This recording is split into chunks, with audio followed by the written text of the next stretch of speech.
Do for you.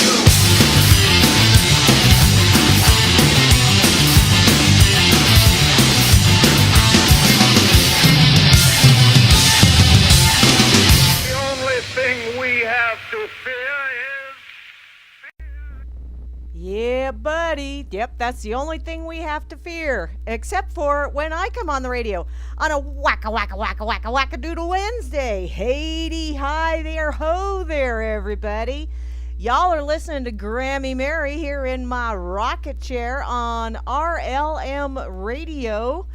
And it is a WHACK-A-DOODLE Wednesday, and I have a hum. I'm thinking I'm going to have to do something, because, yeah, it's my headphone that it's the mic part. And I know my kitties have chewed on cords and dodged with things enough that I may need to replace my headphones. Oops. That's what you get for having critters, I guess. But hey, little stinker butts. And it's really, they don't mess with it when I'm not on the radio. They just, because I have it all put up and it's sitting right there on my desk, and they don't mess with it when I'm not on the radio. But when I'm on the radio, they have to get on my lap and they have to chew on the cord. I don't know why. They're just freaking crazy kitties. That's all there is to it. Okay, let me go see who is over on that effing site. You effing crazy people, you. I see Grimner over there. I see War for Truth over there. Let's see. I know Bobby's over there. I know Vin E is over there. Let's see. Let me refresh it, because that's one of those things I have to constantly. Barbin, thank you, sweetheart, for doing that. I have stalkers on that effing site. I'm getting rather used to having stalkers, actually. And I have been diddle farting, and I haven't pulled up any of my tabs that I need to have pulled up. Damn, I hate when that happens. I know, rascal. I need to open up my Twitter. Damn it. Slacker. And I haven't opened my pocket. I haven't opened anything. I've been running around like a crazy person, because I found out today that my daughter is going to be staying with me Sunday on their way to their honeymoon. And it's like, oh, holy crap. I need to get the bed downstairs ready for company. So, because, yeah, tonight I'm on the radio, and tomorrow night I'm going to be packing and doing my nails and all that other fun stuff, because I has to have pretty nails. Which, by the way, April Fool's Day, no, I'm not April Fooling you. I will not be on the radio on Friday. I will be out of town. Probably being silly and playing and all that girly stuff before the wedding kind of shit. So, Oh, well. Let's see. What was I doing? Oh, yeah. I was opening up my pocket. It's okay. It's all good. Oh, holy crap. I got notifications on Twitter. That rarely ever happens. I know, rascal. I love you too. Are you going to talk, or are you just going to nuzzle on the mic? Silly kitty. Silly kitty. Okay. I will thank you, Freedoms Network, for tweeting me, and Barman and RLM for retweeting. Bless your hearts.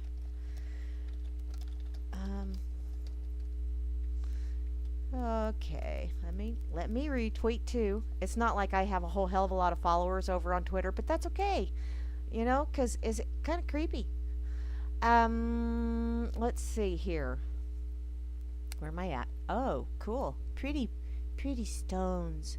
Pretty stones. Hey, I have 305 followers.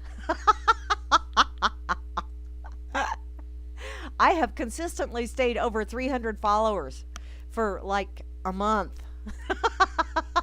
I'm excited. I don't know about anybody else, but I am. Okay, let me put on Fakey Book, because I didn't put on there that I was going to be on tonight. Let's see. Happy, which I didn't wait. Yeah, talk about Tartarama. Wee-haw. Yeah, it is the cult of Grammy's rocket chair. And man, that is a cult. You guys are scary. Y'all listen to me. I love you, but you're crazy. Hi, Mary B. Of course, I like crazy too. So,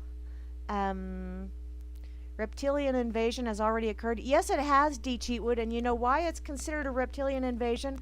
It's not because they're actually, snakes, although, yes, metaphysically and metaphorically speaking, they are snakes. But the reptile is because they are just using the reptilian part of the brain. The part of the brain that is instinctive, that is always in a violent mode, in a fight or flight mode. That's why it's a reptilian invasion. And that's who's ruling us. The lovely reptilian mind. Oh, yeah, and I saw a meme earlier today. Wow, what does it say? Oh, no, Grammy actually shared that over in the RLM earlier today. One of the times that I actually got to sneak a peek in there and chit-chat just a little bit. Blither, blather, whatever. Yeah, when you have Donald Trump, Ted Cruz, Shrillery, Bernie, that's the best you can offer. What does that say about us? It says we're zombies. It says we're brain dead. It says we don't really think. Or it says people are just going, really? It's just a freaking show. I'm not even buying your stale ass popcorn anymore because that shit sucks. It really does. Okay, let me get back to, I want to get back to Facebook and say I'm on the radio. Because my dear friend Catherine from Ireland is on right now, and I want her to be able to listen in too. Her and her honey. She is such a sweetheart. Absolutely wonderful lady. And her daughters are just as beautiful as she is. Wonderful, wonderful lady. Let's see, just a sec. I'm on RLM radio right now. Okay. And then I'll share the link. Because see, if you put and this is one thing Vince taught me. Thank you, Vince. When you post something, you just post it. And if you don't put a link in that initial post, then Facebook will actually, let it get out there and let your friends see it and shit. But if you put a link in there, sometimes it gets, shuttled off to the side because it's not censorship. It's just selective sharing. That's what I like to call it. Okay, listen and chat because we would love to see you chat.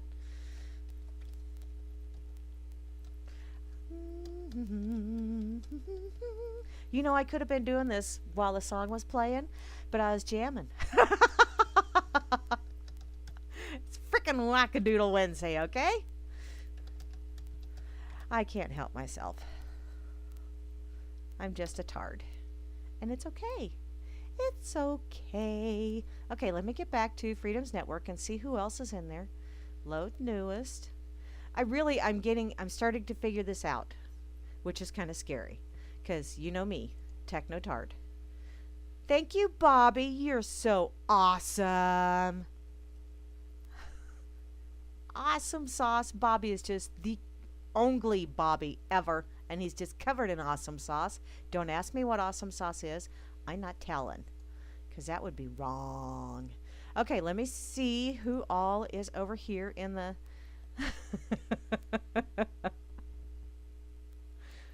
Oh, okay. Let's see. He just realized something today. What? It's impossible to make an automated playlist of your... Wow. No, it's not. Yes, it is. No, see, I just have mine on auto shuffle and auto play, and it just starts throwing shit at me. And some of it I go, oh, cool, I haven't heard this in a while. And some of it I go, ew, where in the hell did that come from? But, let's see.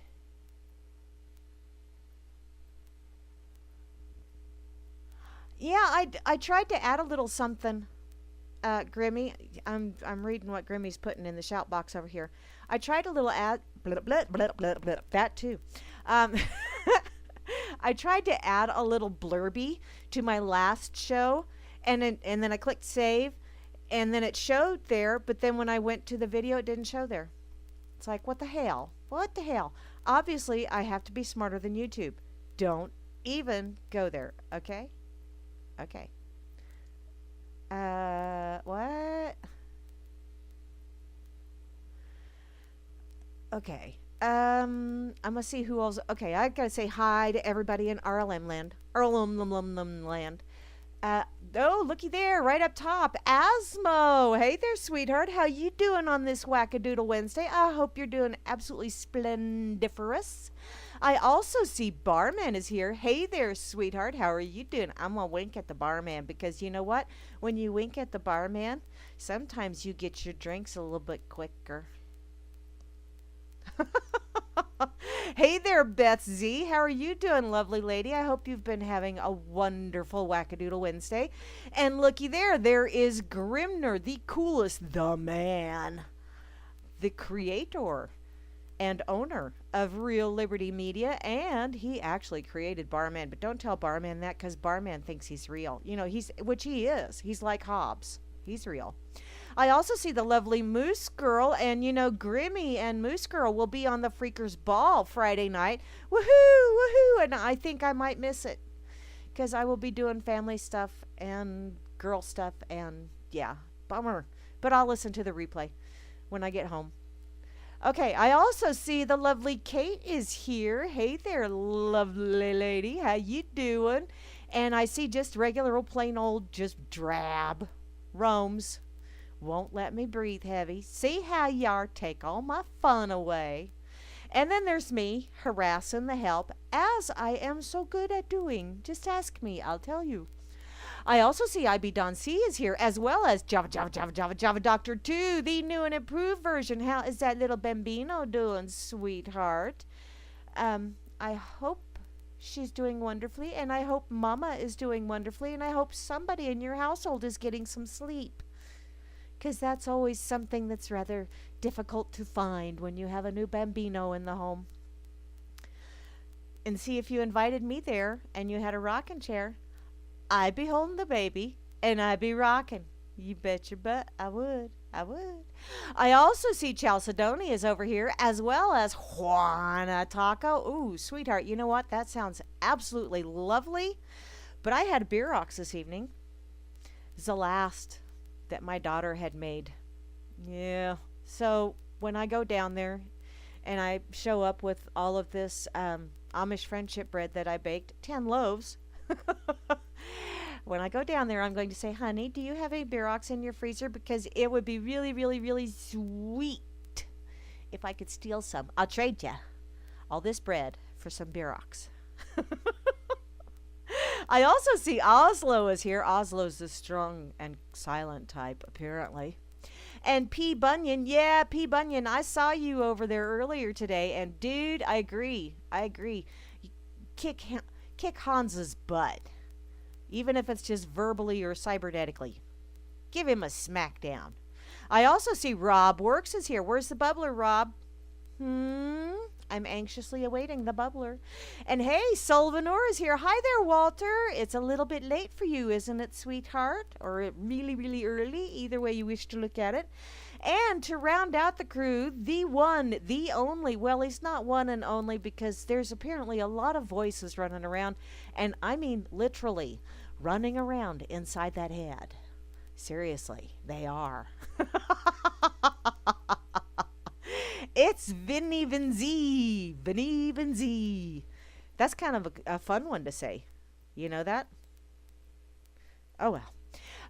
Let me catch up with your little chit-chatty that you're doing over here. You'll need me when... I'll need you when you can get between after Grammy on Friday. Honey, Grammy's not going to be on Friday. Somebody else is going to have to fill that slot, or y'all are just going to have to be bored. There will not be a warm-up band on Friday unless someone else steps in and does a warm-up band. Because I'm not going to be here. So there. I think the lovely Catherine commented. Let me look. She's posted some wonderful things that I want to read before I... Woohoo! Oh, that is so awesome, Catherine. You are just the bomb, lady. Don't let anybody ever tell you any different. You are like the lovely bomb. that gets dropped wherever you go. It's like, hello, I'm loveliness, and I just bombed you. That's what Catherine does, because she's a wonderful woman. And no, my gate don't swing that way. She's just absolutely awesome. And she has a honey, and he's just absolutely awesome as well. Okay, one of the memes that Catherine shared over on Facebook, society is like a stew.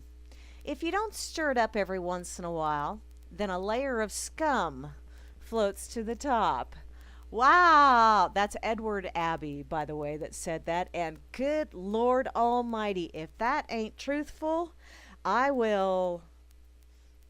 Well, it's truthful, so I won't have to do anything, will I? Oh, my key cat got off my lap. Thank you, sweetheart. Okay, and where else? She shared something else. Let me go back to my wall. Oh, excuse me. Barox is going, hi there.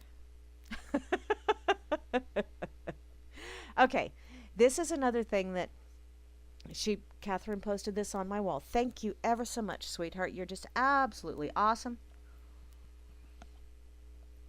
She and the lovely Circling are like my star sisters from another mother. They're my star sisters of Mother Gaia. That's what they are. I don't know if they claim me, but I definitely claim them, so they may be running now going, yeah! Oh, well. I love you guys. This is what she shared on my wall. It's a Benedicto. May your trails be crooked, winding, lonesome, dangerous, leading to the most amazing view. May your mountains rise into and above the clouds. May your rivers flow without end, meandering through pastoral valleys, tinkling with bells, past temples and castles and poets' towers, into a dark primeval forest where tigers belch and monkeys howl, through miasmal and mysterious swamps, and down into a desert of red rock, blue mesas, domes and pinnacles and grottos of endless stone, and down deep into a and down again into a deep, fast, ancient, unknown chasm where bars of sunlight blaze on profiled cliffs, where deer walk across the white sands, where storms come and go as lightning clangs upon the high crags, where something strange and more beautiful and more full of wonder than your deepest dreams awaits you. Beyond that next turning of the canyon walls. That is also by Edward Abbey. And I loved that, Catherine. Thank you ever so much for putting that on my wall. You are the bomb. Of course, then she also put Enya May It Be, and I love that song. I love Enya anyway. Enya anyway. There you go. After no Grammy on Fruity Day. Is that Fruity Day? Okay. Yes, it is. It is the many you, Vince. He's the multiplicity. I just want to know which one of your personalities is the one that goes, I'm the Pizza Steve. Because I don't think I've met that one yet. I think that would be funny. What is this, Grim? I see you shared something. Oh. It's an Audacity thing. Ah. Okay. That was for Vince. Okay. Oops. Let me check.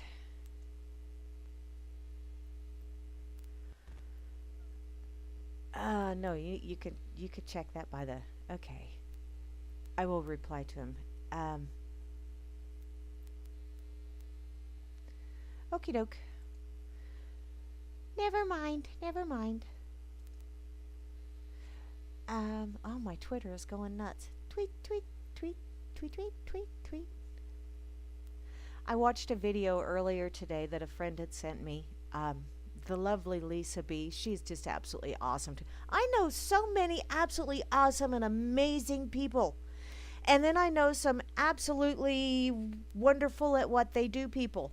And they are not categorized with the awesome and amazing, but they're wonderful at what they do.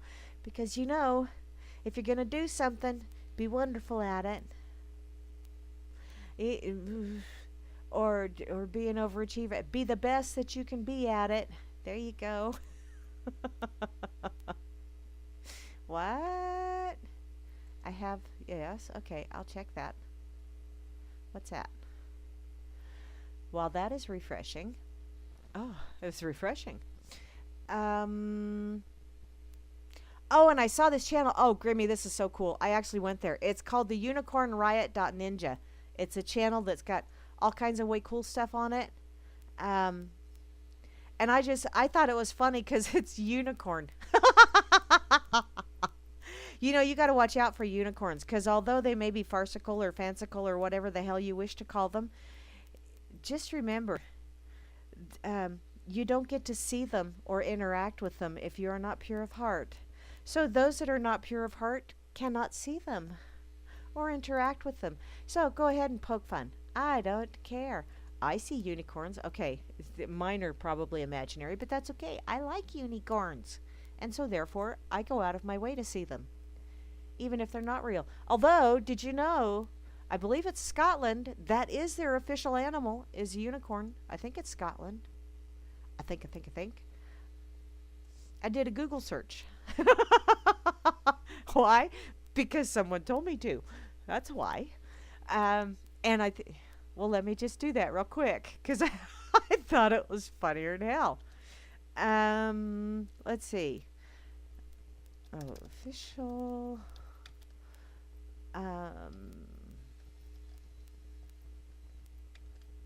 Official Scottish animal. I think it was a unicorn. It is. It is. Okay, I'll show you. I'll share it. I'm not just, okay, I am crazy, but I'm not insane. Basketball. Why do people watch basketball? Why do people want to watch men running around in really, really baggy shorts, dribbling all over the floor? That's just gross. Oh, you're not getting much sleep? I kind of figured that much, Java. Yeah. I know. It is nuts, Vins. That's because, well, I like being nuts. Yeah. What? Oh, no. Oh, okay. Okay, Java. I won't say how many you got, but wow, dude. Seriously. Do you know what causes that, hun? I'll talk to you later about that, okay? It's not the water. Just saying. Although some people may think it is, but no, it's not the water. Yes, oh, foo. Let me, yeah. Shit.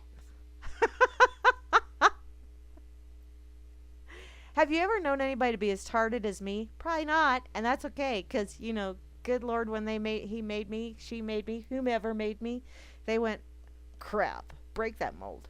Holy smokes, Batman. Do we really want to go there?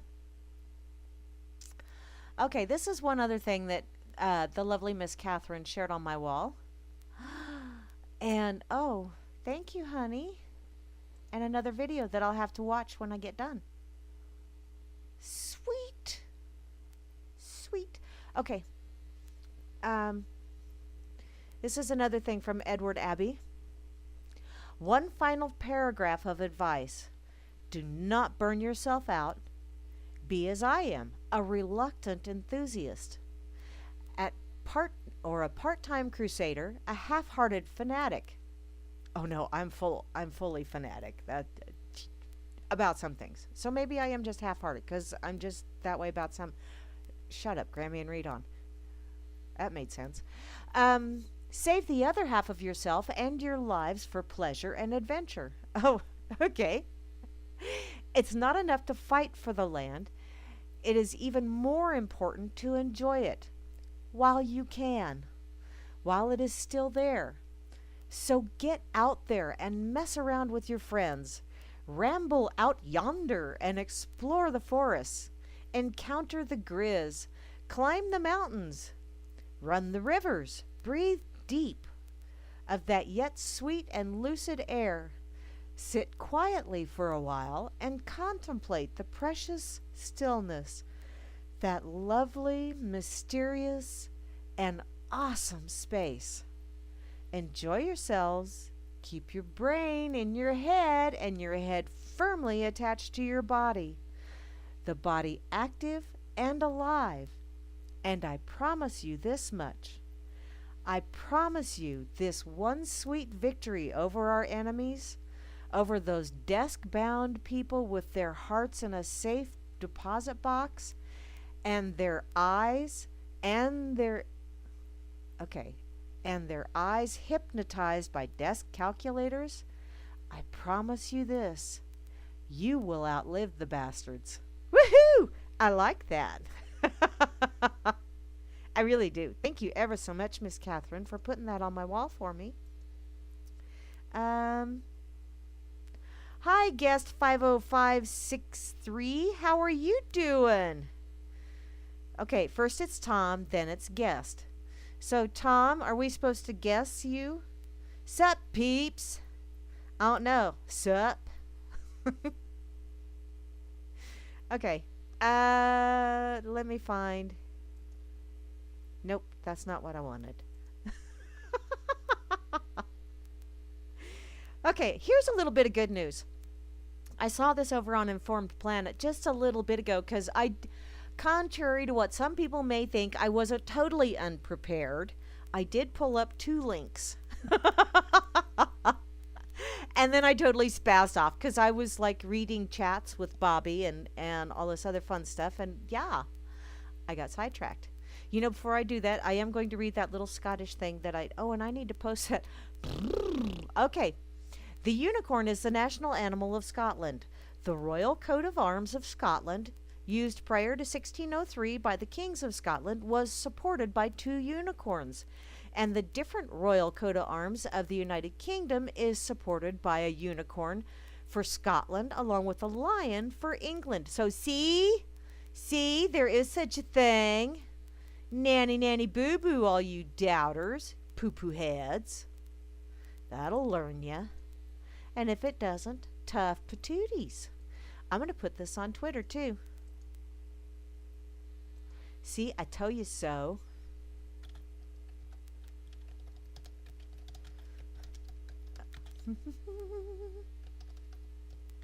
There.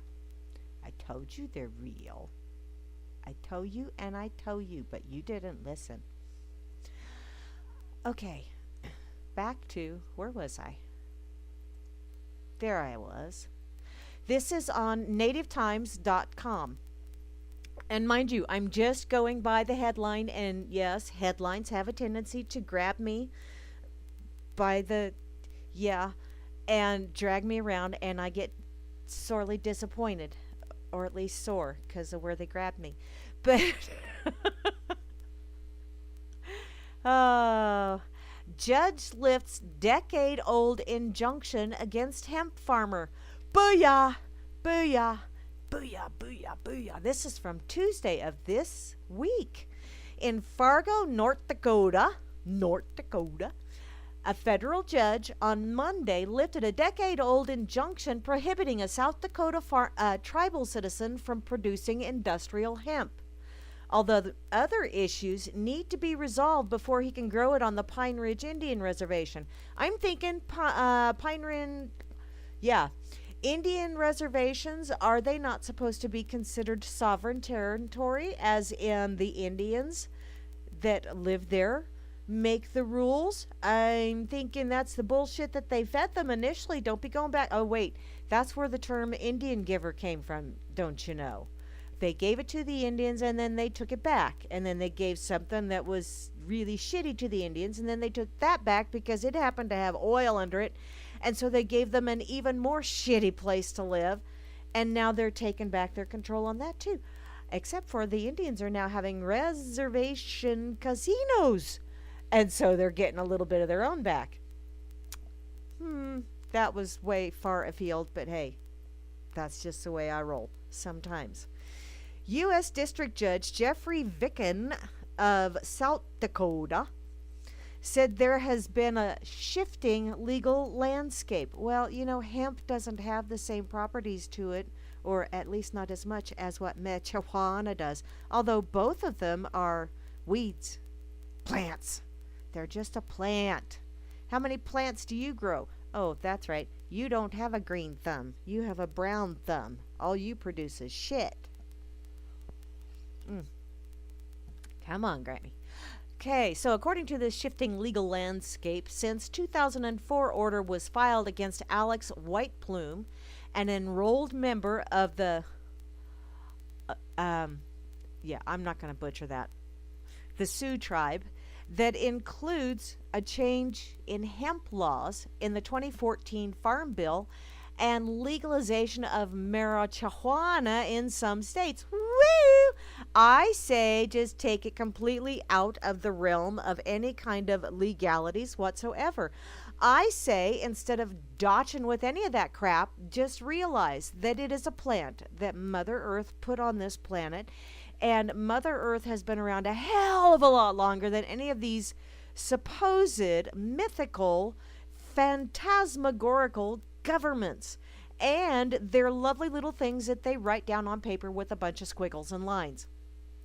It's been here longer than you have, therefore how do you claim to have the right to legislate anything about it?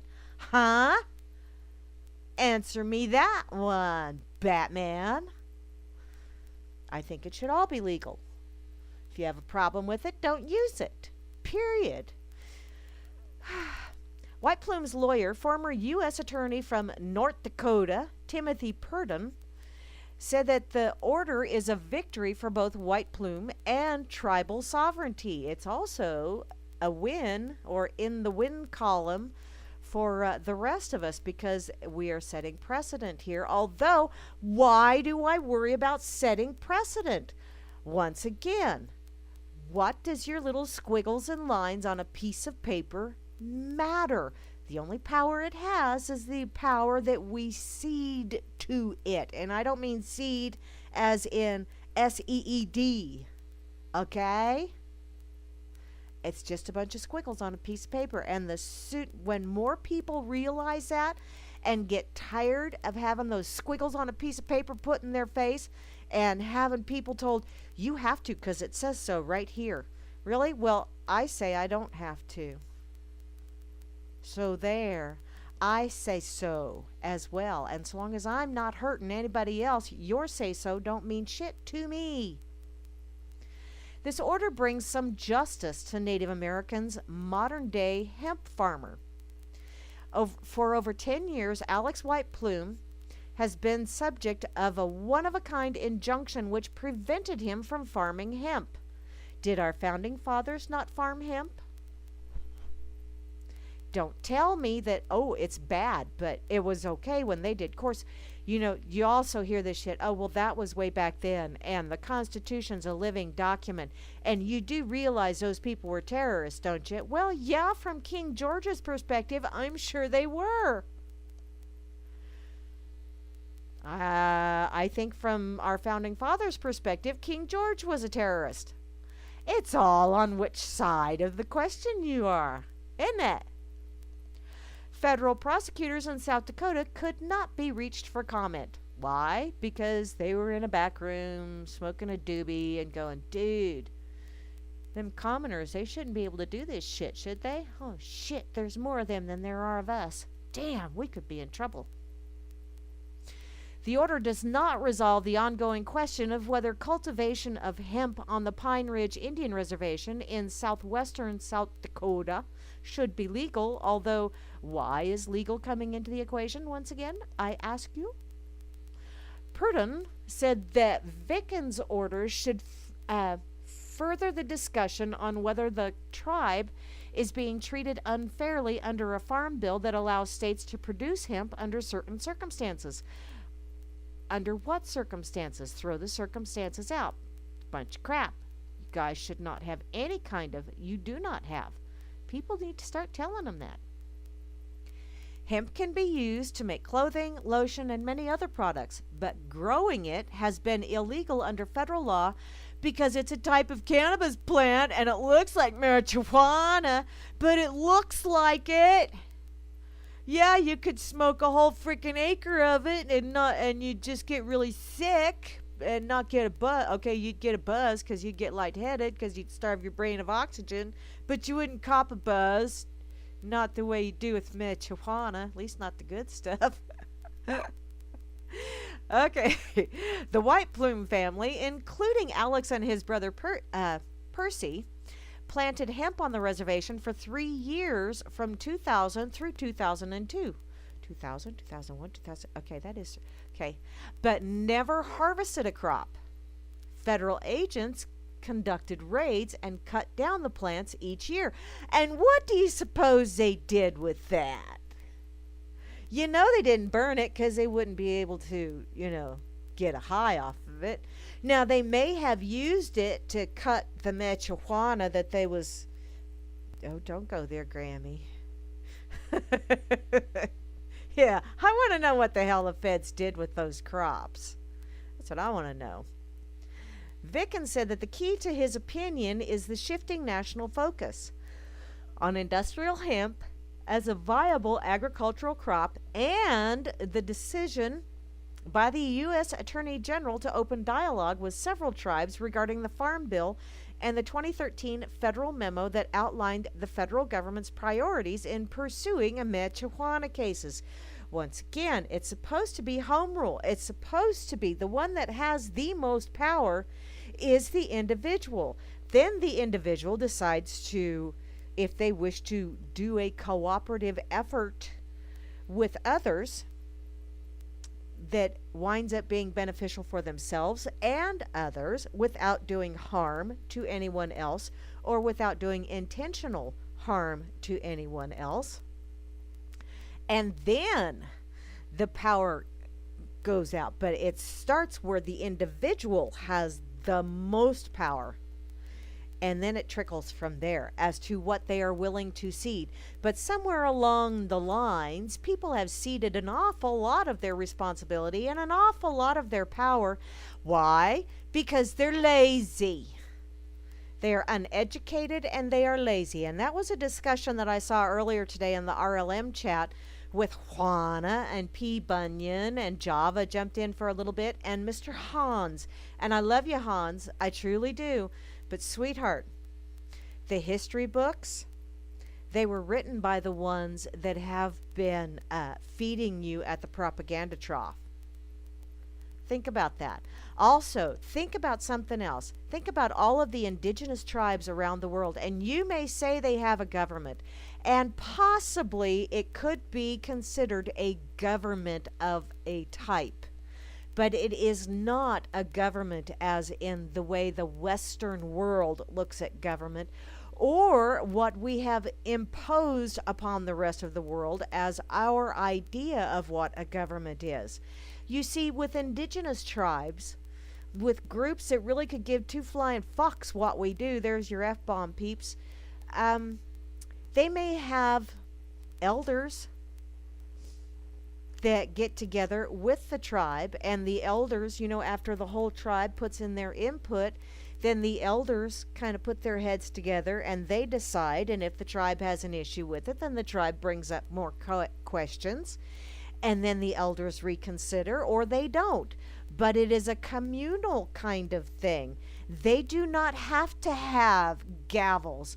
They do not have to have squiggly lines written down on pieces of paper, or animal skin, or tree bark, or anything else like that. They don't need those things. Why? Because their control of their community is a communal control, and it is done by everyone agreeing on something, agreeing that yes, this is probably the way we need to do things. This would probably be more beneficial for the whole, without causing harm to individuals. Because they really do. I mean, they know the small tribes the small communities, they all know that it takes all of them to make it work. And that's where Shitlery, good old Hitlery Shrillery, had it right. It really does take a village. It really does.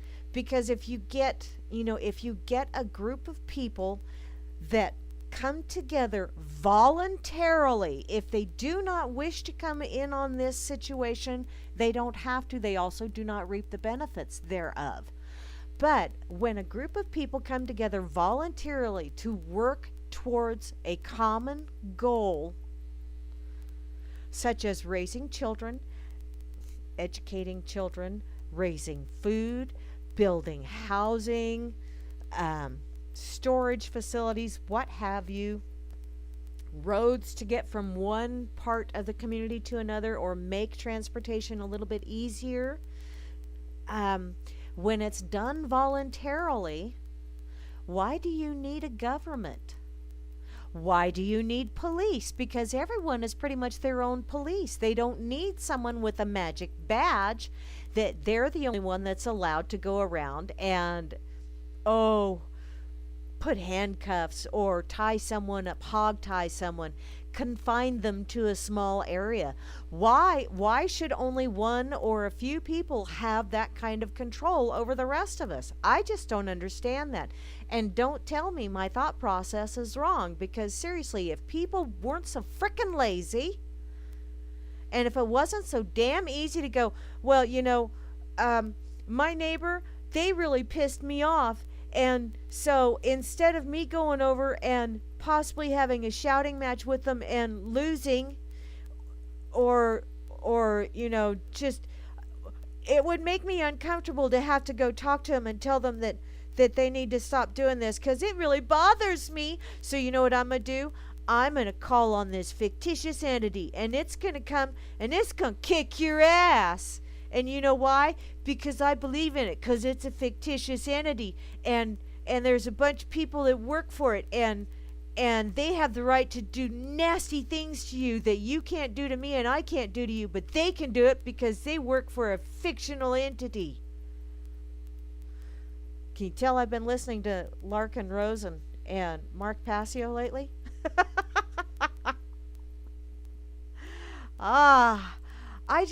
I just don't get it. I mean, I understand how they have taken the word anarchist and just totally befuddled it.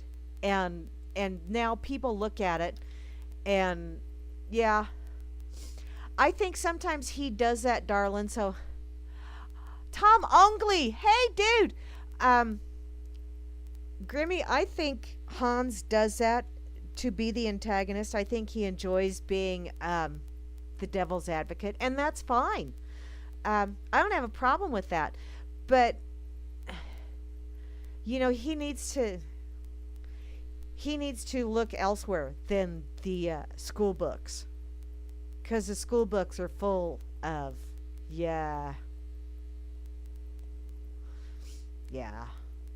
propaganda. Yeah, it's such a lovely little slop that they feed us.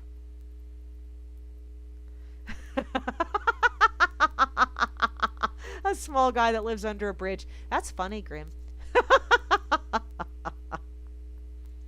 He might be. I don't know.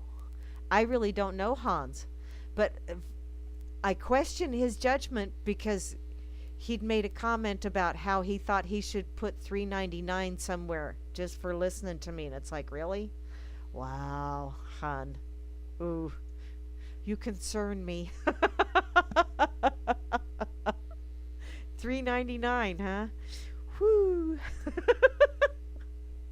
I actually listened to myself the other day. I don't know why, but I did. And it was like, good Lord.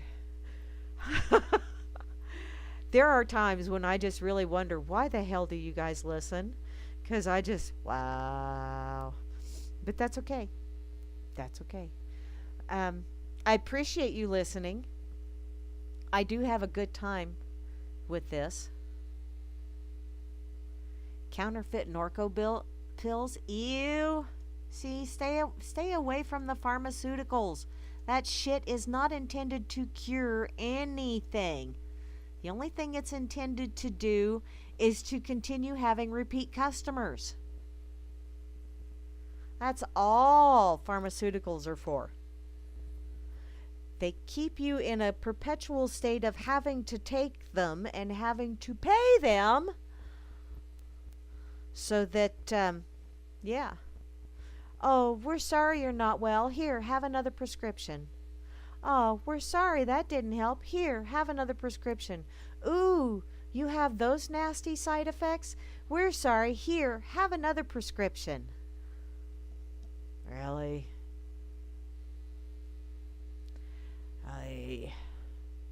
Okay, I gotta find just the right one, because I'm gonna put this little emoticon here just because.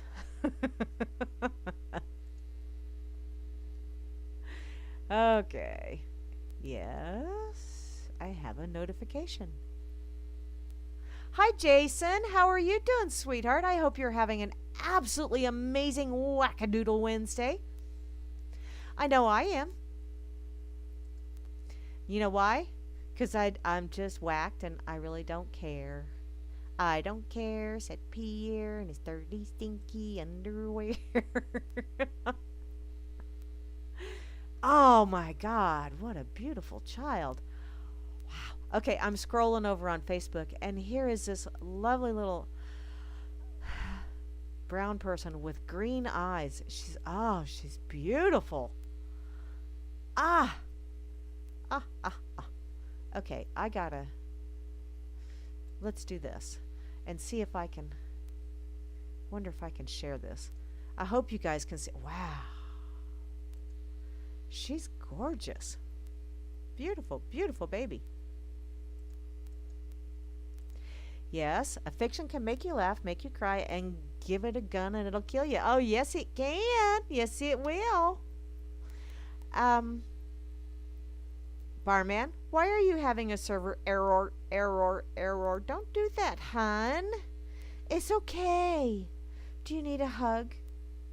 Huh? Does Barman need a hug? You know, and that was one of the things that I was listening to over the weekend, because yeah, I did listen to some Mark Passio and some Larkin Rose, and it was actually an interview of Larkin Rose on Mark Passio's podcast on, is it What Really Matters? Is that his site? I think that's what his site is. In any case, I was listening to that, and Larkin has written a fictional book, and I can't remember the name of it, but I'm going to have to get it. And they were discussing how, pieces of fiction can somehow teach people, and I've been telling people that for years. I mean, a lot of my opinions and perspectives on things I've gotten from reading a lot of fiction, because quite frankly, history bores the hell out of me. Unless it's, ancient Greek or ancient American, like the Aztecs and the Mayans and the Incas.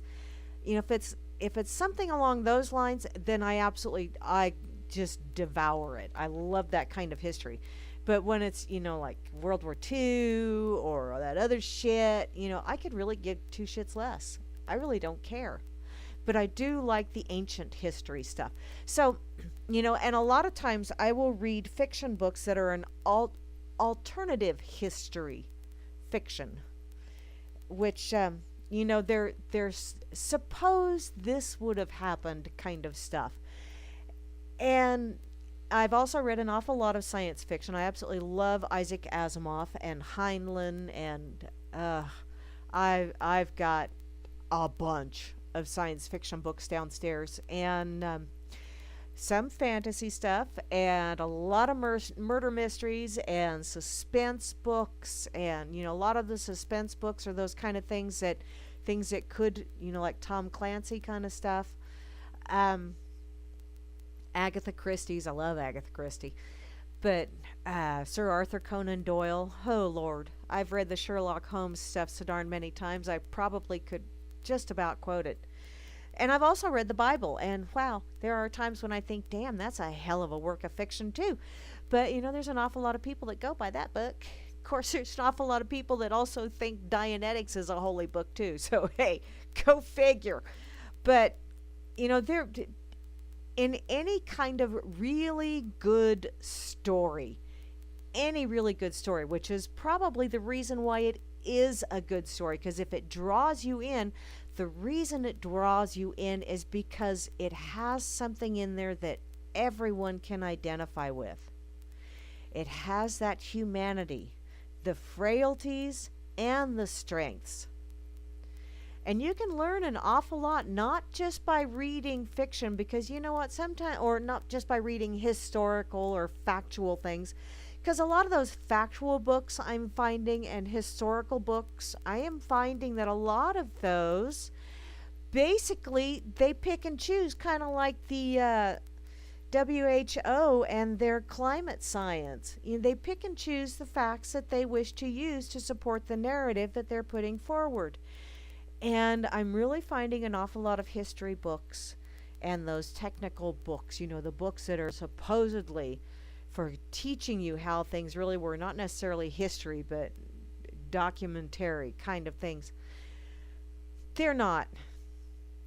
It's to further the agenda of whomever is writing the book.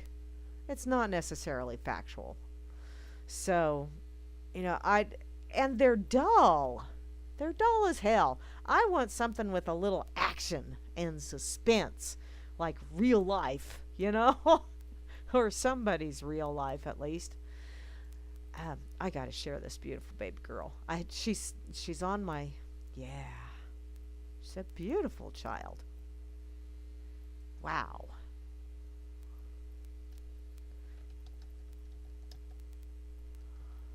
Wow, wow, wow, wow. That's one of those things that I've never ever, wow. Does that make sense? No.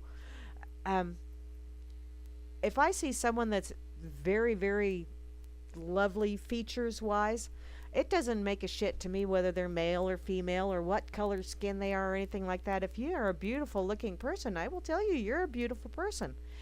If I get to know you and you're no longer as beautiful, I'll tell you, sweetheart.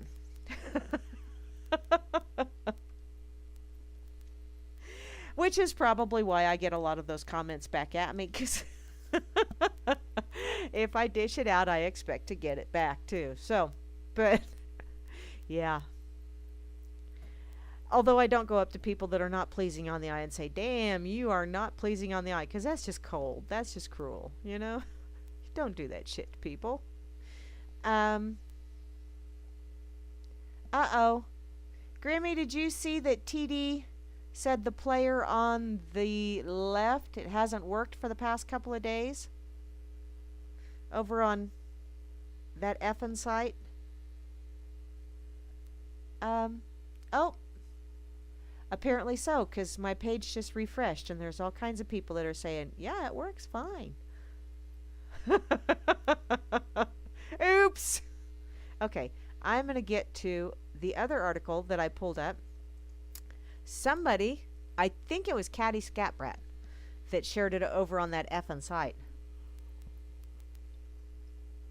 Bo, I gotta say, I absolutely love your effing site, because I like saying that effing site with them effing people. Okay, I love it anyway, but I love saying that. That's so fun. I feel like I'm talking dirty without talking dirty. So it's like, yeah, I'm having fun. Okay, this is on yournewswire.com. Putin declares war on Zionist media. Russian President Vladimir Putin has warned the public. She's wrong? Aw, okay. What? What? Iron Web. What the? Moosey, I've been having trouble as well. Off and on. But I just figured it was my neck of the woods, just being goofy. Okay, back to Vlad. I do like Vlad. Yeah, he's probably a puppet, but I like him. I like him a hell of a lot better than any of the options we got over here, trust me. And yeah, okay.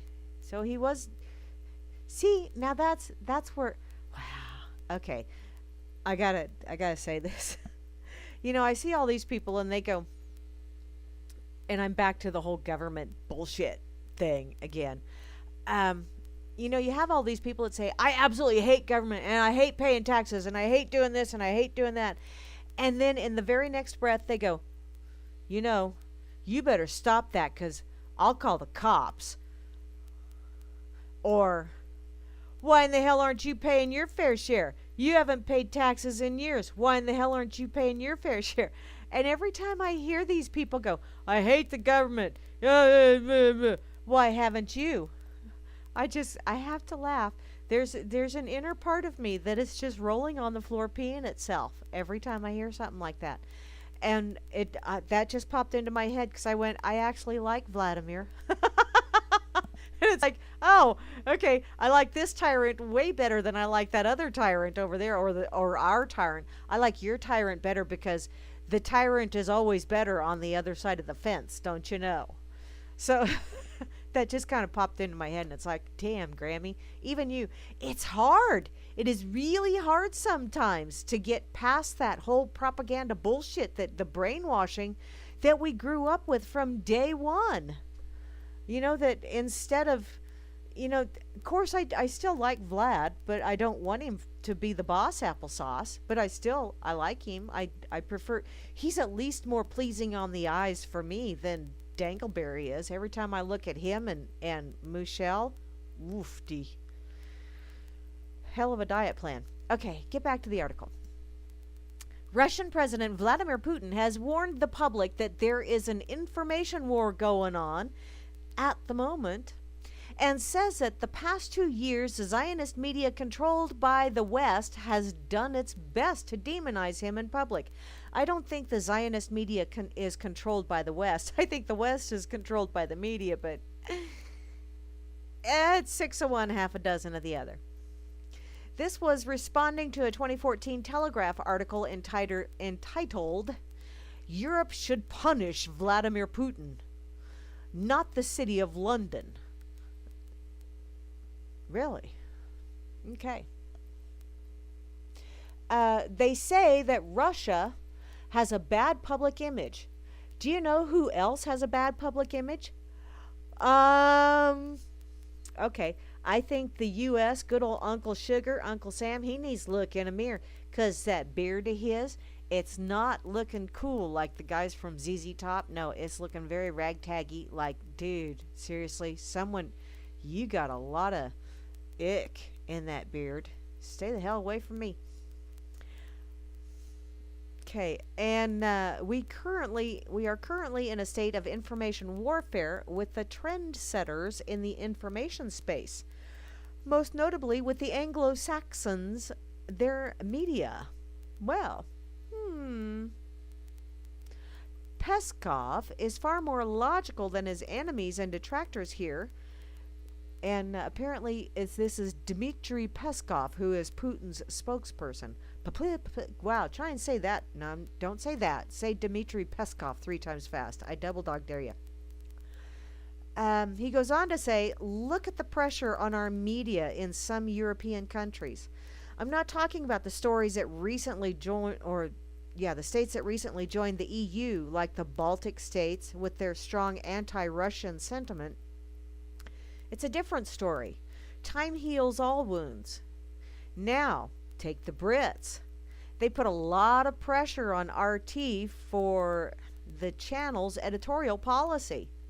That actually amounts to nothing but indirect censorship. Oh, I call it direct censorship. We constantly come under fire for alleged censorship in our country, but when we come under pressure in other countries, one simply turns a blind eye to it. Yeah, why is that? It's like, oh, those people over there, they're so downtrodden, they're so depressed, they have such bad tyrants, but our tyrant, yeah, Our tyrant's not near us. Really? Really? Take another look, hun. Take them blinders off. Oh, they're stapled to your eyelids? Sorry, sucks to be you. In other words, when will the Zionist media tell the truth about Israel's history of terrorism? That is the $64,000 question, I think. When will they tell the masses that Israel deliberately bombed the USS Liberty? Another $64,000 question. We have interviewed Merlin Miller several times, and he's a graduate of West Point, one of the most prestigious military schools in the U.S., and he admits, strangely, as a military academy graduate, I had never heard of the bombing of the USS Liberty. Can you say selective editing on history? Wow, there's a lot of that going on. And yet people just go, it's the truth, 'cause I seen it on a screen or on paper in a book. Yeah, and it happened to have textbook written on it, so it had to be true. The man went through an entire rigid school, and this important event in American history was not even remotely discussed in any of his classes. If you think that is quite strange, then here is an easy homework. Just grab a microphone and start interviewing anyone you meet in the streets and ask him or her a simple question. Have you ever heard of the bombing of the USS Liberty? I would be willing to guess that most people would think that that was either something that happened during the Civil War or the Revolutionary War, if they even know about either one of those wars. The answer may surprise you, but probably would not even know if there was such a thing. Yeah, that's probably true. There's probably quite a few people that would go, what? Did that happen in the first Gulf War? The same media wants us to believe that Russia is censoring important news. We keep beating a dead horse here. But we must say again that the New World Order is very easy to disprove because it is simply irrational. Yeah. I never thought that deconstructing the New World Order and its agents would be an easy task when I first started to study these issues. But it has progressively become a piece of cake. Precisely because I soon realized that New World Order agents could never follow practical reason all the way. Yeah, because once you start questioning, they go, you're a terrorist. You're anti-Semitic. Yeah. It's called a diversionary tactic. If you have absolutely no argument whatsoever, let's play diversion. And accusation. That always works well. Start slinging mud. In fact, one of their main goals is to attack and deconstruct practical reason and the way things really are in the moral and political world. See, didn't I just say that? I think I did. What I also quickly discovered over the past 6 years was that New World Order agents cannot attack reason without colossal lies and fabrications. They have to adopt an essentially satanic philosophy, which presents evil as good and good as evil. In that sense, New World Order agents are no different than John Milton's Satan, who said, "Evil be thou my good." Yeah. Throughout Milton's Paradise Lost, we see Satan desperately trying to create a new world and a new man, free of morality and practical reason. He talks to his followers of a new world and new kind of creature to be created. In order to create this new world, then the old world has to be dismissed and abandoned. Sadly, New World Order agents are directly or indirectly following that principle. In that sense, New World Order agents are Satanists in disguise. Spit it out, Grammy. Greek dramatist Aeschylus. Okay, a guy in Greek. My Lord. He said that in war, truth is the first casualty with, oh, good Lord, yes. And when there is a battle for your mind going on, yeah, you can bet your sweet Bippy that they will take certain facts and they will use them. You know, they will pick and choose and slice and dice and mix it all up and put it together in this lovely little conglomeration that serves their purpose.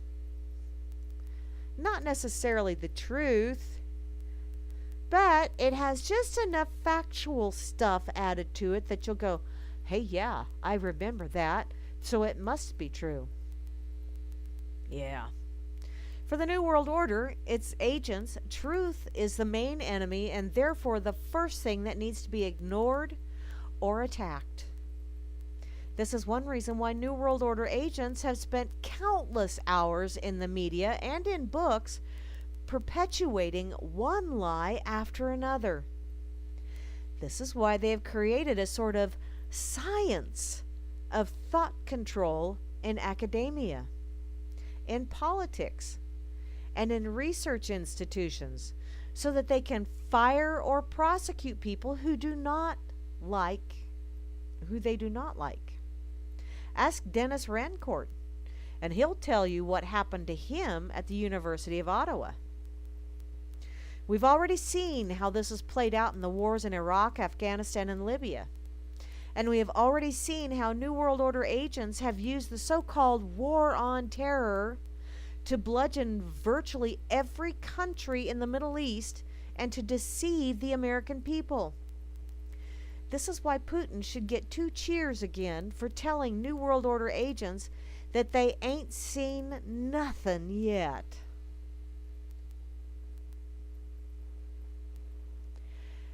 Yeah, and you know, I'm not saying that he's not taken this, that his intentions behind this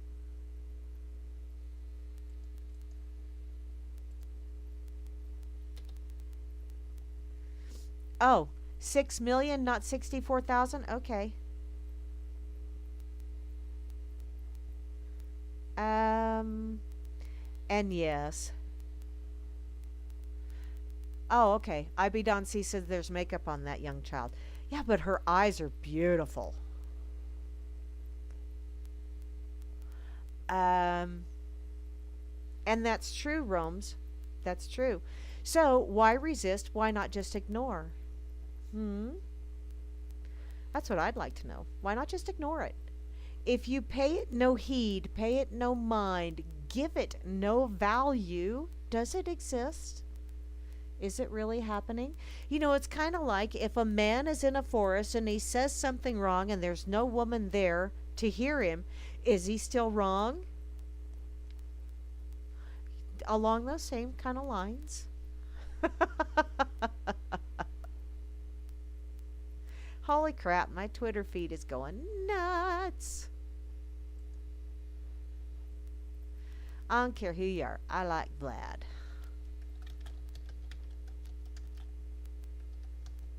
Oops. Damn stutterfingers.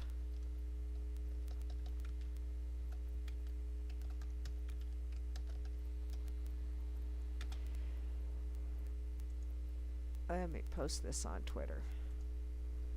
Yes, I have notifications on Twitter. Yee. Let me see. Oh, it's Vincent. I see you over here, Vincent. By the way, Grammy has added another lovely little thing to that effing site. And it's a follow button. So, now you can stalk people over on that effing site. I've got some people I'm stalking. Because I like them. And I want to see what they share. Okay, I just saw this on Twitter. FBI man arrested after doing yoga and meditating on a plane. Wow. This was in Honolulu. Authorities say a Japan-bound airplane returned to Hawaii because of a violent passenger who wanted to do yoga instead of sit in his seat. How does one wish to do yoga and yet become violent? I don't get that. That seems like it's very contradictory. The FBI says in a criminal complaint, the pilot of the March 26th flight turned the plane around after hearing that Hyung-Tae Pyle was yelling at crew members and shoving his wife. Well, sweetheart, obviously you need to do more yoga and more meditating. He told the FBI that he didn't want to sit in his seat during the meal service, so he went to the back of the plane to do yoga and meditate. Okay. And he refused to return to his seat like a good little soldier. Prosecutors say that he tried to headbutt and bite a Marine passenger who restrained him. Damn! Where's the video of this? Nobody had their phone out? Come on, people. We are the video age. You know, the people that get out there instead of actually doing something about it or helping anybody. Let's get it on my... I got it. I'm going to upload this to YouTube. I'm going to get so many hits on this thing. Yeah, I'll hit your ass. Defense attorney J.T. Kim said Wednesday that Pay, or however you say that, was sleep deprived and anxious. He had traveled to Hawaii from South Korea to celebrate his 40th wedding anniversary.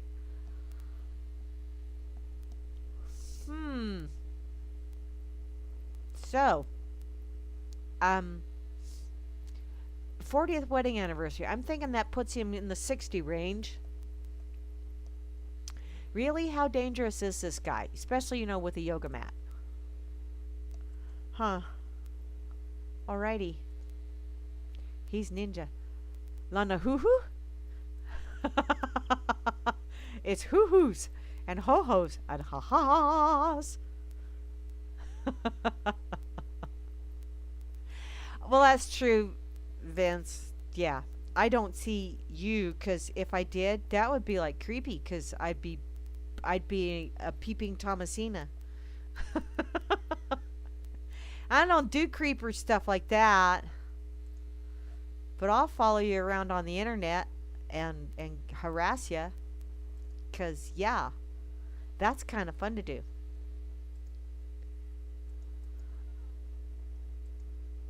Okay, let me find... There he is. There he is. There's that crazy guy. I'll just do that and then that. There. And... where did it go? Come on. Where's my little thing?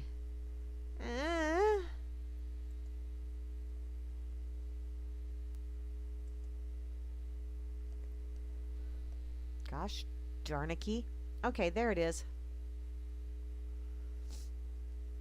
Oh, okay.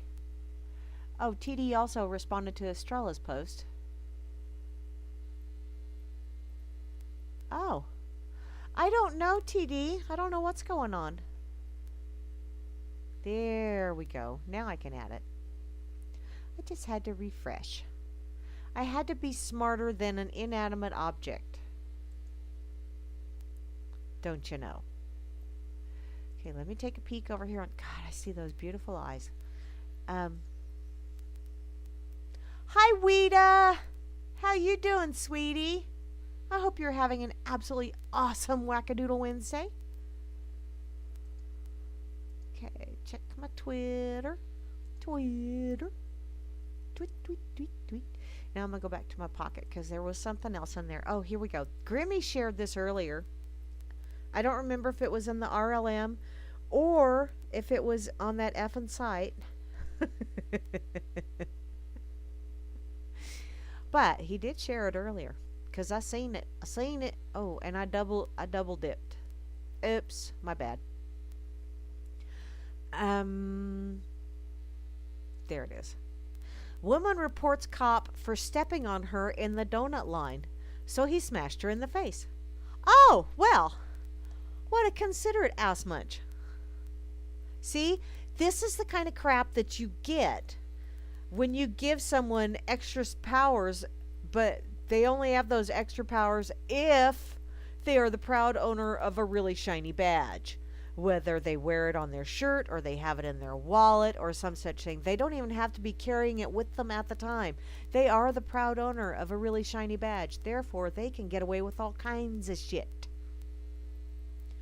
Apparently, an ex-transit cop has been found guilty of false imprisonment and official oppression stemming from a Christmas Day incident when he stepped on a woman's foot and refused to apologize after cutting in line at Dunkin' Donuts.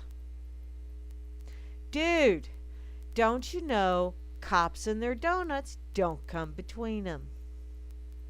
When the woman attempted to alert the officer's superiors, he slammed her head into an ATM machine and placed her under arrest. What a fucking ass munch! Okay, sweetheart, they're just donuts. They're just donuts. I know they're tasty and they're wonderful with coffee, but they're just a pastry. And they have all kinds of shit in them that is not necessarily healthy for you. Apparently, Douglas, who is a former officer with the Southeastern Pennsylvania Transit Authority, or SEPTA, cut in line on Christmas in front of Mubat Williamson, a nurse at Einstein Medical Center, who was on her way home from a night shift. When Douglas was leaving with coffee and donuts in hand, he stepped on Williamson's foot. In testimony about the 2013 row, reported Philly.com, Williamson said that she confronted the officer and demanded he apologize. But he refused. An argument ensued, and an unnamed witness said she even inserted herself between the pair to remind them of the holiday. She overheard the former officer, tell Williamson, "Next time, move out of the way." Ah, yeah, see? See? It's your fault because you got in between a cop and his donut. Williamson decided to file a complaint and knocked on the SEPTA police station door. But as she testified, Douglas, attempting to prevent his superiors from finding out what had happened, cursed at and then chased her. Williamson said the officer banged her head against an ATM machine as he tried to place her in handcuffs and arrest her for disorderly conduct, because it's very disorderly conduct and very disruptive and resisting arrest if you try and call him out on being an ass munch just because he has his little shiny badge. And he was rude in public and demanding and demeaning and all kinds of, yeah. The defense attorney, Joseph Silvestro Jr., tried to place blame for the entire incident on Williamson, telling the jury this all happened because she decided that her value system had to be imposed on Mr. Douglas. Okay, honey, a value system of, wow, excuse me, I stepped on your foot. I'm sorry about that. What part of that is bad? Why would that be wrong? I think in polite society, that's what you're supposed to do. You're supposed to say please and thank you and, oh, excuse me and I'm sorry. I realize you use the bottom, but that doesn't make it okay for me to use the top as well. My bad. Yeah, I was really jonesing for donuts and I didn't see your foot in the way. Oops. Wow, that's such a horrid value system to expect someone to, apologize for their wrongdoing. You vile woman, you. Apparently, the assistant district attorney, Andrew Wellbrock, countered that Williamson wanted from him was an apology and some basic human decency. No, human decency goes out the window as soon as they get that shiny badge. That badge just removes it completely. Or at least for a lot of them. Does next time move out of the way sound like somebody who didn't do anything wrong? He asked. I'm thinking, yeah, fuck you too, asshole. In fact, according to Philly.com, Mr. Douglas's face reddened as the verdict was announced, and for good reason. The cop's indignant rush for donuts could land him behind bars for up to 4 years. Aww. Though the sentencing guidelines recommended probation. Aww. This incident could best be characterized as blue privilege at its ugliest and most ironic. Oh, no, that's not nearly at its ugliest. Trust me, there's a lot more ugly out there. A rude cop falsely arresting a woman because he's craving for donuts was that urgent. No, that is nowhere even close to the ugliest. It's when people die, that's when it gets really ugly. It's when people beg to not be shot, and yet they still get shot. That's when it's really ugly. Perhaps the true spiteful nature of that blue privilege came in testimony from a retired SEPTA police sergeant after the incident. I think I screwed up because I thought she was a homeless person, but she was a regular person. Oh, as if that makes a difference. Do you not realize that person is at the end of both of those? You know, homeless and regular, those are just descriptives of the noun, which is person. Person, place, or thing. That's what a noun is, hun. The descriptives don't mean shit. Ooh, I thought I was just being abusive to someone that doesn't matter because they're homeless. Doesn't make a shit bit of difference that I work for the people that pretty much in a roundabout or indirect or direct way made them homeless in the first place. Yeah. They're homeless. And I'm not. Therefore, they're less than I am. So it's okay for me to be rude to them because they're homeless and I'm not. And I have a shiny badge, see? Fuck you. Asshole. You know what's really cool? What's really amazing about all of this fun stuff? Is I've had an awful lot of people from across the country in lately.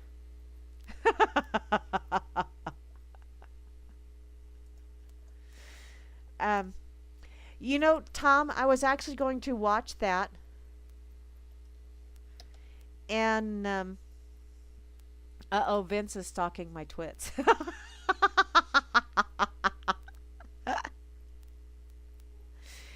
I was actually going to watch that Larkin Rose, and then I got busy, so it didn't happen. But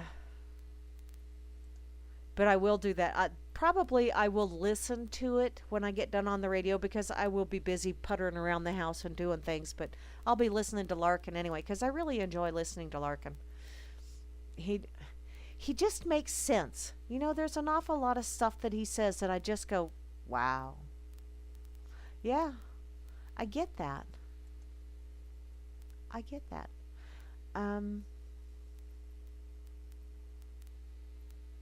Okay, I got to go back to my pocket now because I think I had one more in there. Yes, my brother Joey sent this to me, and it's on townhall.com, and I love Mike Adams. I like to read a lot of the stuff that he writes, but townhall.com just freaking pisses me off because they have so many doodads and gadgets and shit along the side and all this pop-up crap, you know, and even if you have your pop-up blockers on and all this other fun stuff, it's still got so damn much garbage on the page that's trying to run at the same frickin' time.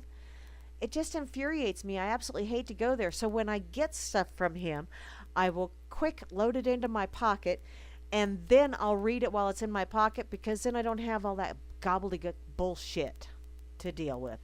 I can just read it out of my pocket, and then if I need to share it, then I view the original, and I share that.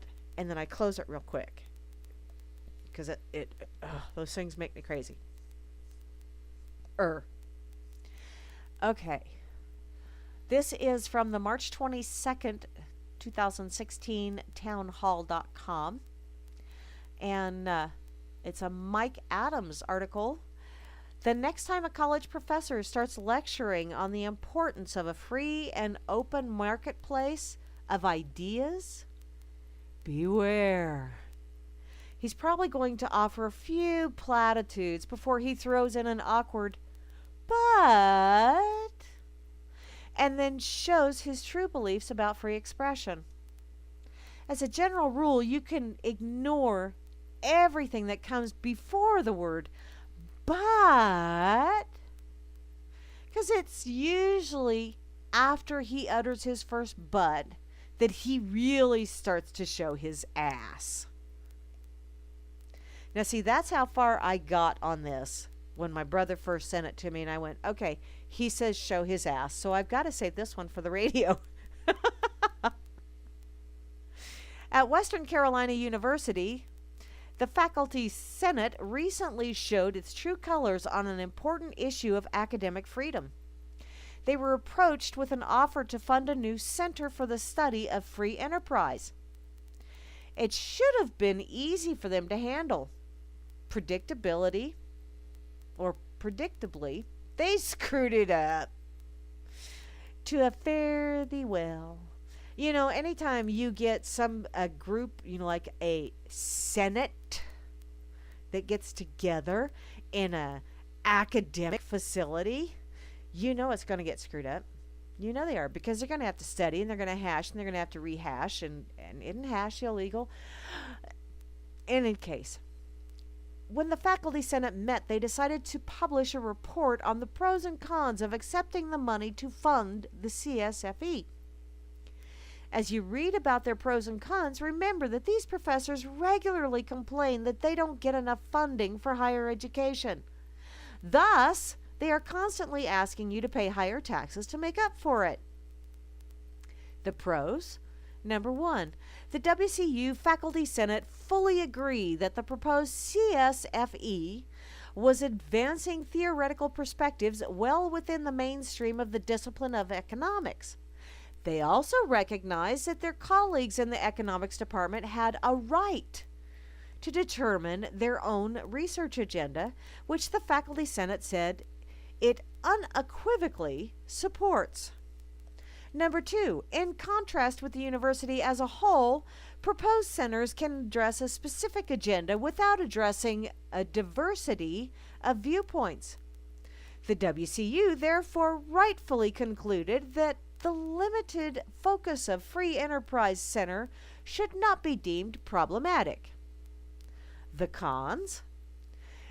The senators expressed concern that the $2 million gift from the Koch Foundation, please note the source of the gift, would expire in 5 years, and they warned that even if the cessation of external funding forced the CSFE to close, WCU may still be obliged or obligated to some level of increased funding in future years. Really?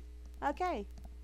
Did you catch that one? The faculty at WCU is refusing to accept millions of dollars in external funding because it fears that somehow, some way, the funds might dry up and the taxpayers may someday be hit with some kind of unspecified cost. Has anyone ever heard of a faculty body rejecting millions in external funding due to fears of burdening the taxpayers with unspecified future costs? And could anyone ever imagine them rejecting the gift if the proposed CSFE stood for Center for the Study of Feminist Environmentalism? Oh, they would not reject that money. It came from the Koch brothers, and therefore, which is so much better, or so much worse than coming from George Soros, or the Rockefeller Foundation, or the Rothschilds, or this organization, or, oh, but wait, if Soros gives the facility millions of dollars, then Shrillery can come and talk, and they can pay her $250,000 speaking engagement fee. Really? I don't know of anybody that is that much of a silver-tongued devil that they deserve that kind of money for an hour speech, especially when that hour speech is full of stuff that you really wouldn't like to have squishing between your toes.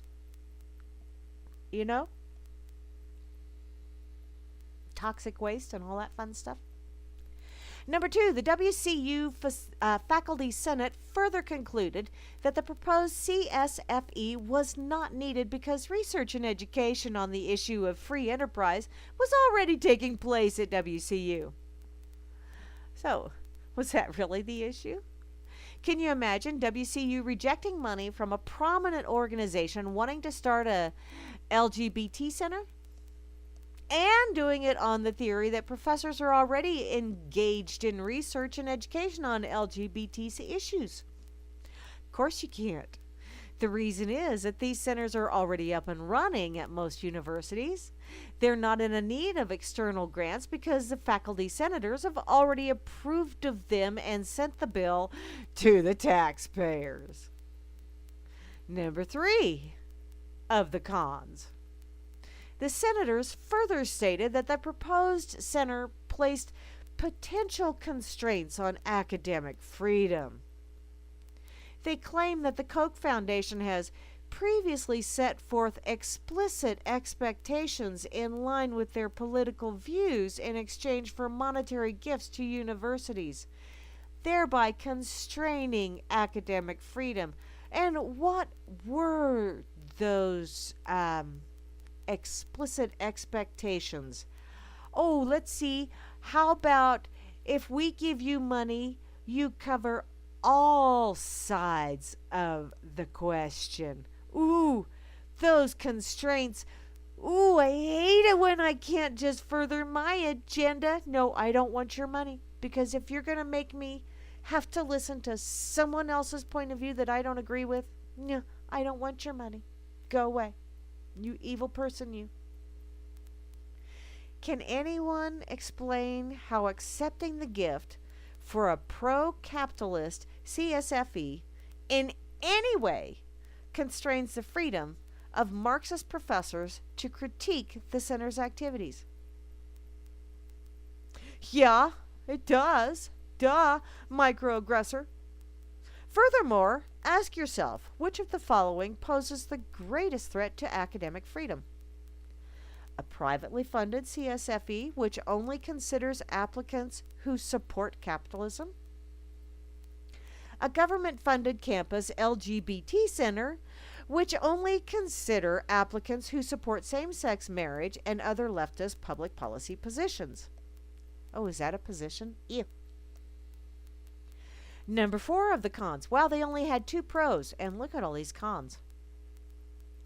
The centers further expressed concern that accepting a gift from the Koch Foundation would be accompanied by reputational costs.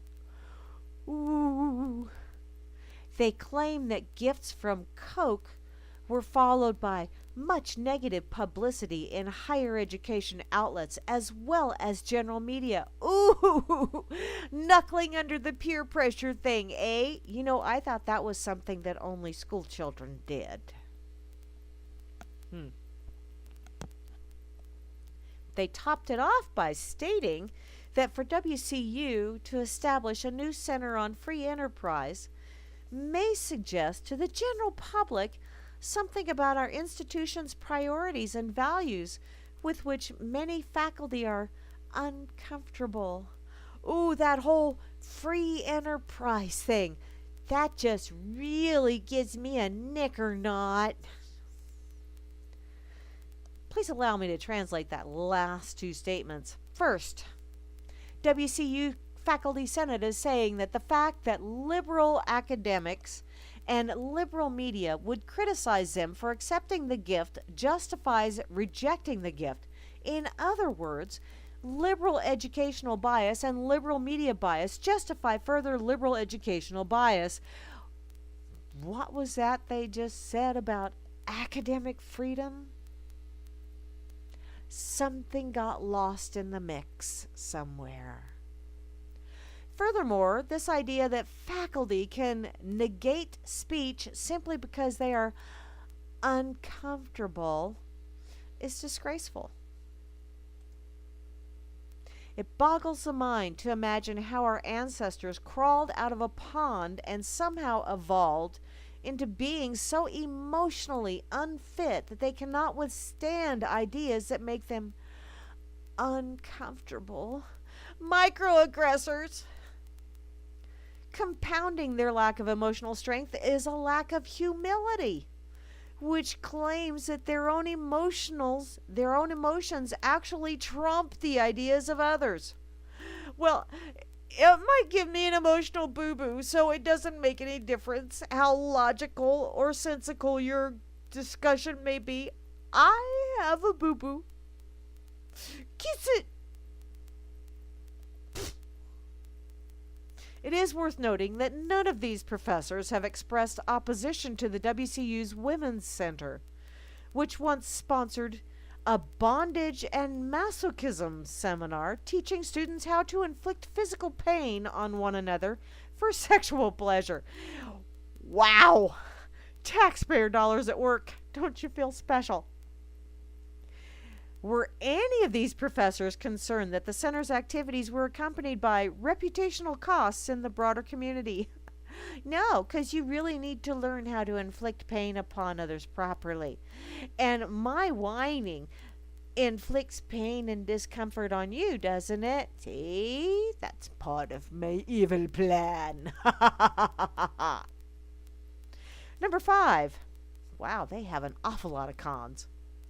Finally, the WCU Facility Senate was concerned about the lack of scholarly peer review, ensuring that the CSFE activities really were scholarly in nature.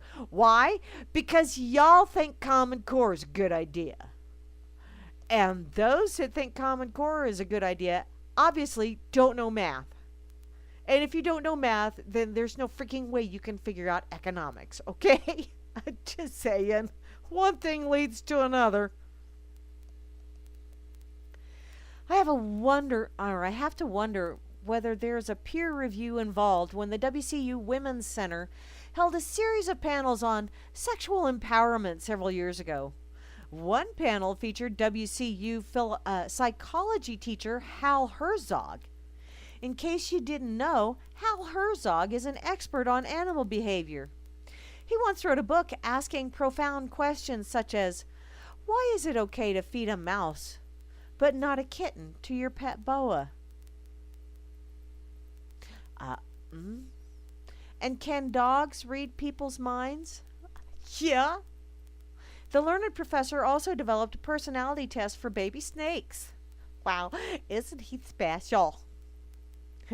No, he's not making that shit up either. Is that like an ink blot test for snakes? How do you know they're answering properly? Because you know baby snakes have a really bad lisp problem. So please note that these professors at WCU really do care about academic freedom. Really, they do. It appears that they're engaging in censorship. Then think again. They're just trying to save money, prevent unnecessary research, spare the university's splendid reputation, and ensure that only legitimate research is done in the hills of Western Carolina. Can you smell the pungent aroma of sarcasm? That's also called the smell of money, like when you're driving past a feedlot.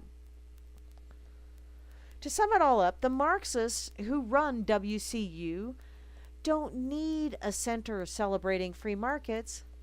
The marketplace of ideas has been shut down for years. I really do like reading Mike Adams. There are times that I don't agree with him, but he's got just enough snark to him. And I just love snark, snark, snark. I really do.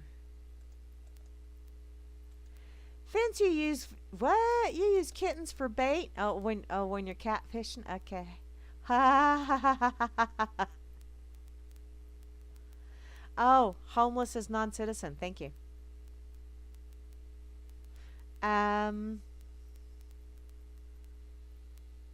Let's see.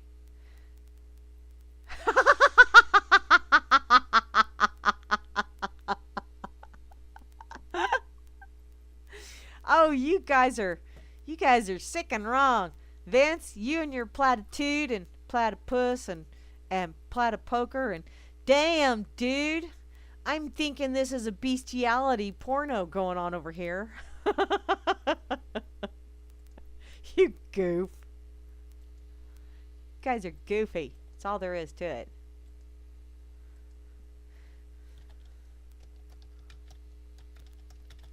Okay.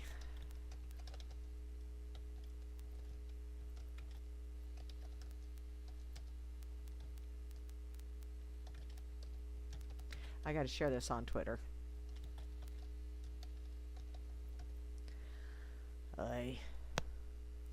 Okay. Excuse me. Goodness. Ooh, a vet goes on hunger strike after the state took his kids from him for legally using cannabis. Whoa! Okay, I'm gonna have to go there. Excuse me, that was on Twitter. And the actual article is on activistpost.com. This is from the March 20th edition, apparently. Just a sec, I need a drink. Okay, a vet goes on a hunger strike after the state took his kids for him for him legally using cannabis for PTSD. Wow. That's because they're not your kids. They belong to the state, don't you know? You even did a little certification for that. A disabled Navy veteran, Raymond Schwab, moved to Colorado last year to free himself from addictions that grew out of the pharmaceuticals just prescribed by the VA to treat his service-related physical and psychological injuries. God, Graham, you learned to read. Because Schwab is legally using medical cannabis in Colorado, officials in prohibitionist Kansas, that's my state, assholes. Excuse me, I'm all choked up here. Have abducted 5 of his children ranging from 5 to 16 years of age. Oh, this is just Governor Brownback, you and me, we gonna have a little bit of a discussion, okay? I'm gonna have to send you a letter. Like that's gonna do any good, but it'll make me feel better. In an email to the Free Thought Project, Schwab tells us that he has begun a hunger strike until his children are returned. The strike began Monday, and according to Schwab, will continue until he is reunited with his children. In a letter to Kansas Governor Sam Brownback, that kind of like Humpback Mountain or what the hell? What was that movie? Brokeback. Humpback Mountain. This is Brownback. Oh, okay. What? Okay, in this letter he says, now realizing Riley County courts do not care about their oath of office, nor the Constitution or the law, I will be on a hunger strike at the state capitol until my children are returned. A federal lawsuit or injunction is filed against you, or those who have committed this crime are indicted. Some have said your state will not care, and they will let me starve to death. If that happens, it will be on your doorstep, and my blood will be on your hands. Give me my children. Greater love hath no man than this, that a man lay down his life for his friends. Ms. Brownback had said recently at Kansas DCF and foster care should be a model for the nation. God help us all if that ever becomes a reality, which, yeah. And I'd heard that there was stuff going on down there. Of course, it hasn't made it to Brokeback, Brownback, Humpback's desk yet, but why? Why don't you just decriminalize it? Why don't you just take it completely off the books and say, fuck it, it's a weed, okay? Why don't you just do that? Why? Because then you lose control. That's why. As Veterans for Medical Cannabis Access points out, medical cannabis is an effective treatment for veterans with post-traumatic stress disorder, where other drugs fail. Veterans are successfully treating themselves despite the federal government's prohibition. The ransom demanded by the Kansas Child Protection Bureaucracy is a promise that Schwab will refrain from using cannabis and 4 months of clean urinalysis test results. I'm thinking double single finger salute for y'all. You're number one with both hands. They're basically using my kids as a pawn to take my freedoms I fought for. Which, yeah, those of you that say, oh, we should honor our veterans and we should take care of our veterans and we should do everything because we owe it to them, but they can't have a plant.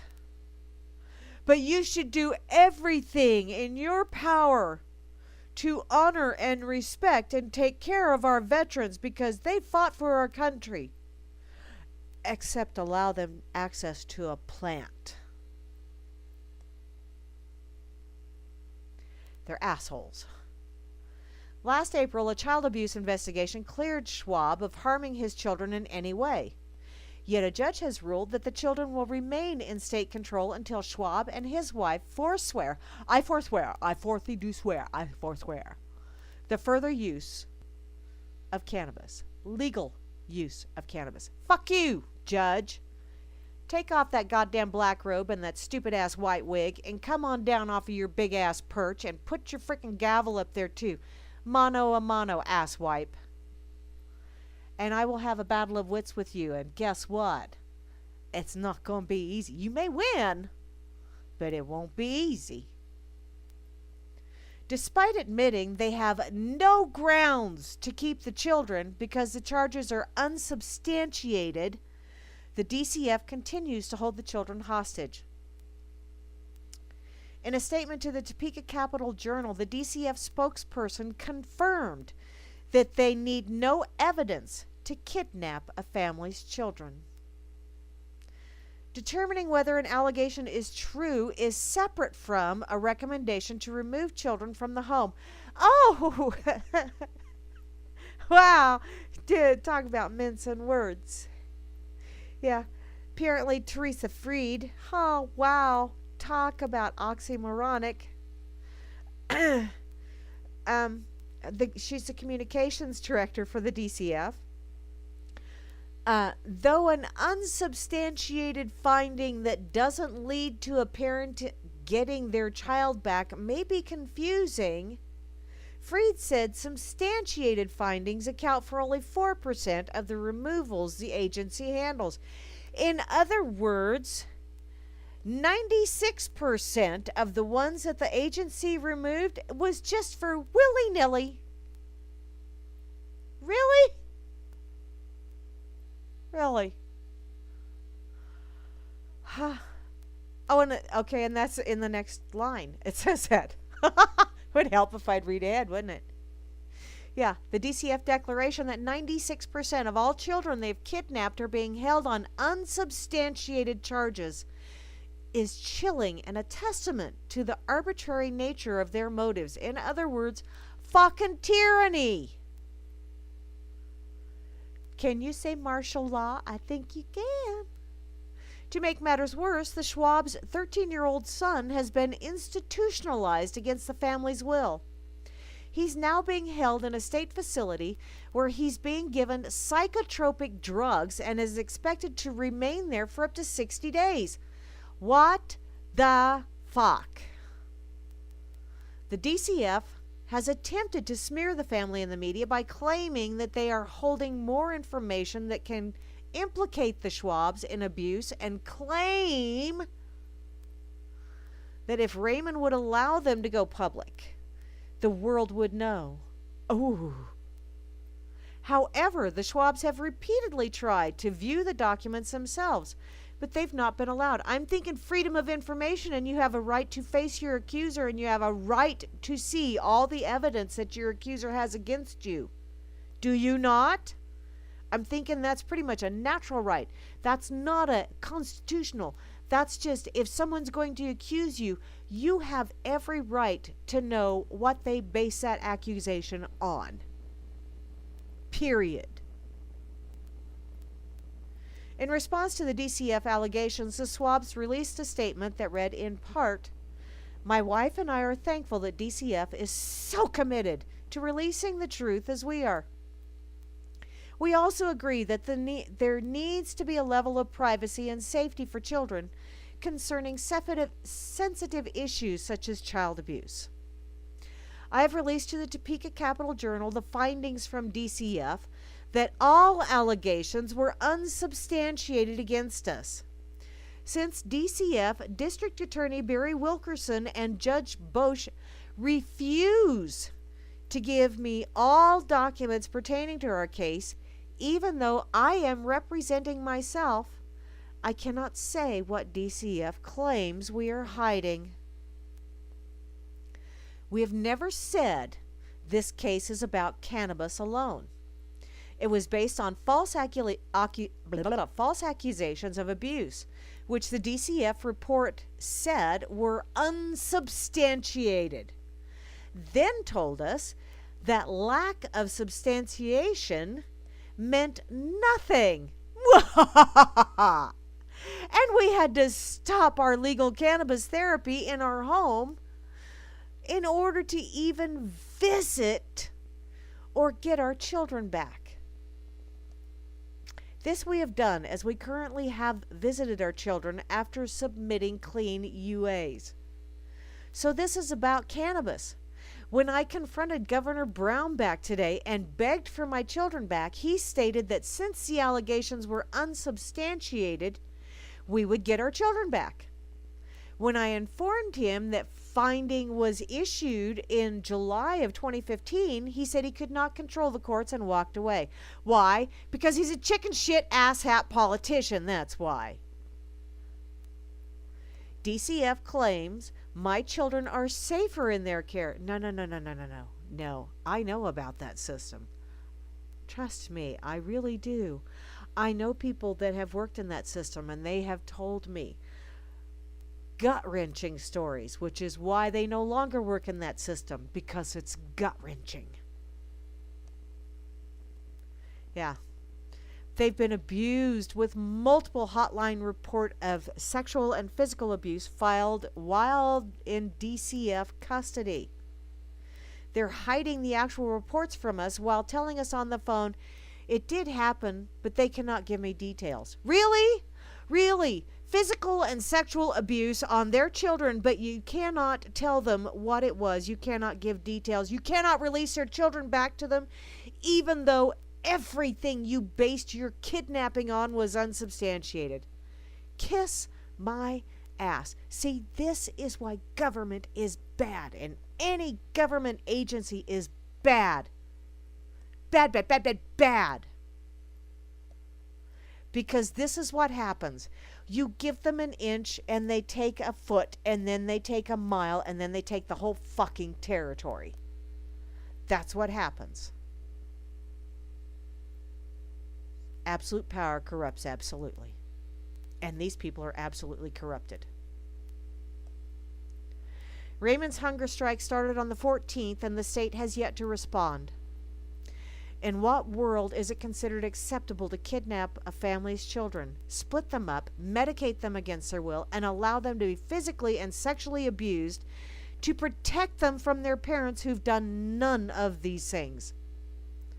Former gubernatorial candidate Jennifer Wynne is on the side of the Schwab family and responded to their case in a statement on her Facebook page on Wednesday.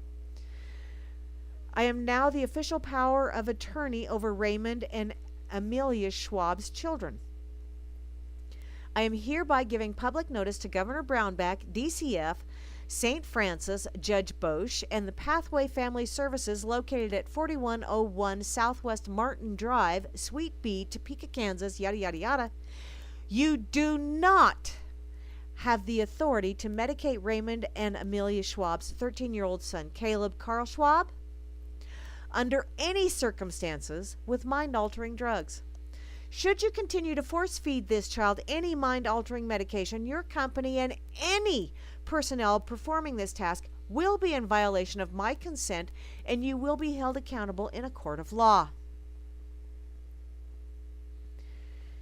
They said they are lying, and if we signed a release to any citizen, they would open the records to them. We signed a release to former gubernatorial candidate Jennifer Wynn, and will be going into DCF at 1 p.m. and hold a press conference after so she can report her findings. I stated to the press, if she said we were lying, I would stop the hunger strike. At the bottom of this, there is information, phone numbers, and contact people to help support these people. I am out of time. I went over because, wow, I really got into this. In my own freaking state, I just want to drop kick someone. In any case, y'all have been listening to Grammy's Rocket Chair here on stop saying that, Grammy. It's not that anymore. That's a bad place. On reallibertymedia.com, channel 3, also on the FN network, FN page. Love you guys. Have an absolutely awesome rest of your Whack-A-Doodle Wednesday. I will not be on Friday. I will be back next week Wednesday for a Grammy's Whack-A-Doodle Wednesday and a report on how the family festivities go, because I'm sure they're going to be wild and crazy. It's looking like it's shaping up to be a good time.